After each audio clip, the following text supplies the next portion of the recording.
حضرت عائشہ سے جب شادی کی گئی تو یہ کہا جاتا ہے کہ اس لیے بھی کم عمر میں کی گئی کہ تاکہ بعد میں حدیثوں کو کمپائل کرنے کے لیے، ان کو آگے بڑھانے کے لیے کوئی کم ایج کی اگر مہیلا رہیں گی تو زیادہ آسانی رہے گی. تو اس سے اچھا مجھے لگتا ہے ہوتا کہ خدا جو ہے اگر پروفٹ صاحب کو اگر کوئی بیٹا دے دیتا تو وہ زیادہ اچھا ہوتا، کیونکہ پہلی بات تو یہ ہے کہ جو ٹیسٹمنی کہی جاتی ہے وومن کی، وہ ہاف ہے. دوسری بات یہ ہے کہ کوئی بھی نبی اور رسول جو ہے وہ مہلا نہیں ہے. تو ایسا کیوں ہے؟ جی اگر ایسا ہوتا تو آپ آج یہ کہہ رہے ہوتے کہ بھائی اسلام میں تو عورتوں کا کوئی مقام نہیں ہے، کہ نیریٹر کے طور پر بھی عورت کو برداشت نہیں کیا گیا. آپ یا کوئی اور یہ کہہ رہا ہوتا کہ بھائی نیریٹر کے طور پر تو برداشت کر لیتے، یہاں تک کہ اس رول میں بھی، کہ جس رول میں ایک عورت کوئی کردار ادا کر سکتی ہے، وہاں پر بھی ایک بیٹے کو لے آئے. اچھا، یہاں ایک اور مسئلہ ہے، اور وہ یہ کہ آپ صلی اللہ علیہ وسلم کی اولاد میں کوئی بیٹا زندہ کیوں نہیں رہا؟ بیٹے تو ہوئے، 3 بیٹے جی ہوئے، جی. لیکن زندہ نہیں رہے. اس سے کیا ہوتا؟ دیکھیں، اگر آپ علیہ الصلاۃ والسلام کے یہاں بیٹا ہوتا اور وہ بیٹا زندہ رہتا، تو میں یہ نہیں کہہ رہا ہوں کہ اس کا لازمی نتیجہ نکلتا، لیکن اب جو حکمت نکل کر سامنے آتی ہے وہ یہ ہے کہ امت میں نیپوٹزم کا جو آپ صلی اللہ علیہ وسلم نے اپنے ہی دور میں اپنے ہی سامنے جو خاتمہ کیا تھا، شاید ایسا ہوتا کہ بیٹے ہونے کی صورت میں امت اس کو یہ سوچتی کہ بھائی آپ صلی اللہ علیہ وسلم کی اولاد ہے تو پھر انہی کو نائب ہونا چاہیے محمد صلی اللہ علیہ وسلم کے بعد. تو آپ صلی اللہ علیہ وسلم کی بیٹی ہوئی، بیٹی کے شوہر جو آپ صلی اللہ علیہ وسلم کے داماد ہیں وہ خلیفہ بنے ضرور، لیکن پہلے خلیفہ نہیں بنے، وہ چوتھے خلیفہ بنے. اور جس ترتیب پر وہ خلیفہ بنے ہیں وہی ترتیب صحیح بھی ہے. یعنی پہلے خلیفہ حضرت ابوبکر ہیں، پھر حضرت عمر ہیں، پھر حضرت عثمان ہیں، پھر حضرت علی رضی اللہ عنہ. اس کو آپ نیپوٹزم نہیں کہیں گے کیونکہ وہ نمبر 4 پر آ رہے ہیں.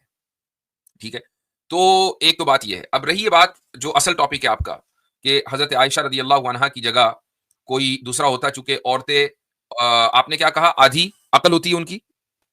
نہیں، جو ٹیسٹیمنی ہے وہ ہاف ہے، یہ آیا ہے دوسرا پوائنٹ دوسرا. جی جی ہاں. تو ٹیسٹمنی اور نریشن دونوں میں فرق یہ ہے کہ ٹیسٹمنی کا تعلق جرائم سے، کورٹ سے، عدالت سے، اور اسلامی جو مزاج ہے وہ یہ ہے کہ عورتیں بدرجہ مجبوری ان جگہوں پر آئیں، بحالت مجبوری.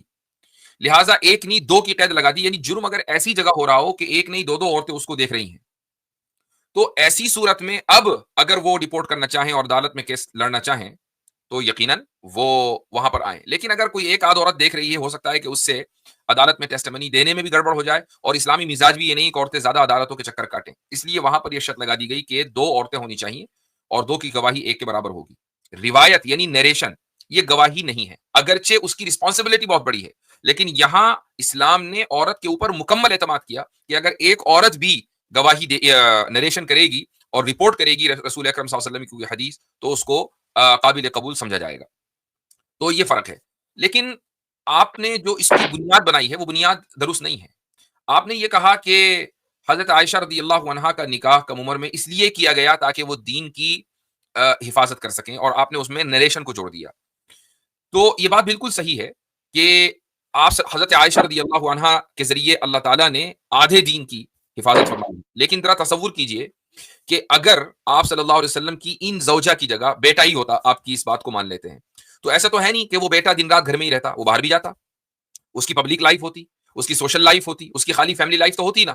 تو جو چیز ایک بیوی جانتی ہے اپنے شوہر کے تعلق سے، یا جن باتوں کا وہ احاطہ کر سکتی ہے، وہ باتیں بیٹا بھی نہیں جانتا، ان باتوں کا بیٹا بھی احاطہ نہیں کر سکتا. اس لیے وہ حکمت کبھی بھی بیٹے کے ذریعے حاصل نہیں ہو سکتی تھی جو حضرت عائشہ رضی اللہ عنہا کے ذریعے حاصل ہوئی. جی